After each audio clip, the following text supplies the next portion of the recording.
Одоо хамгийн нэг хүндрэлтэй зүйл гэдэг нь бол одоо энэ автобустай аялал, байгаль нуурын аялал. За нод бол байгаль нуурын нэг Украины дайнтай холбоотой ерөнхийдөө Орос руу аялал нэг шингээний виз гаргахгүй байна гэсэнтэй холбогдуулаад хүмүүс нэг төдийл яваагүй. Магадгүй энэ жил байгаль нуурын аялал бол нэлээд сайн гарах төлөвтэй байна. Манайд ч нэлээд бас группний захиалгатай байна.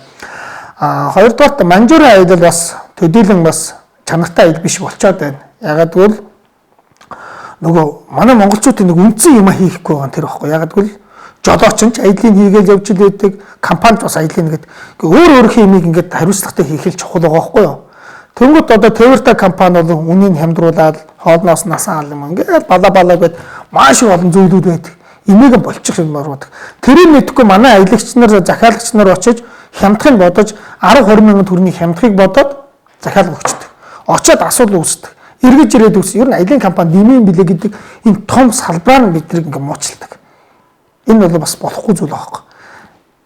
Чанартай, найдвартай нэгэнтэл явж байгаа юм чинь 12 мянган төгрөг одоо хямдруулаа гэд юу ч өөрчлөгдөхгүй танд. Улмал таны очих унтах хоолноос чинь нэг 10% оны зөрөөн дөрсөл ер нь хятадын барааны чанар танигддээ шүү дээ.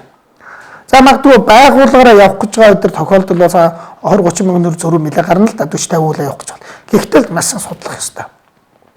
Тэгээд энэ жилийн байгаль нуурын аялал манайх бол одоо эрхүүгийн одоо зүүн эрэг болон байгаль нуурын баруун эрэг зүүн эрэгээр өрхөд бол очиж байгаа. Тэгээд бол яг чин үнийг хэлэхэд бол байгаль нуурын аялал бол яг манжуурах шиг, хөх хотын шиг бол тансаг тийм аялал бас болдоггүй. Ягаад гэвэл нөгөө Оросууд школ өөрөө нөгөө бааз нууд нь болохоор дандаа нэг одоо юу гэдэг 4-5 ордог, 3-4 ордог.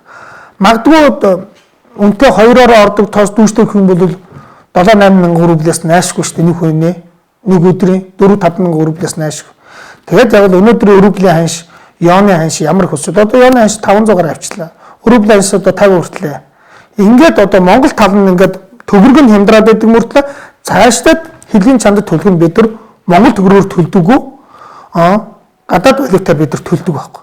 Тэгэхээр бид нар энэ компани чи өөрөө баг за яг энэ салбараа явах нэг 10 жилийн түүхтэй энэ салбар дээр бас татвар төлдөг ажил олгогч ажилчтай бас нэг цалинтай орлоготой байлгын энэ ард бол энэ компани ард бол ажиллаж байгаа хүмүүс одоо гэр бүл маш олон хүн бас тижигдэг учраас бид нар энэ салбараа унгаахгүй шиг бид нар бол зориод ер нь чин сэтгэлээс ажиллаж байгаа.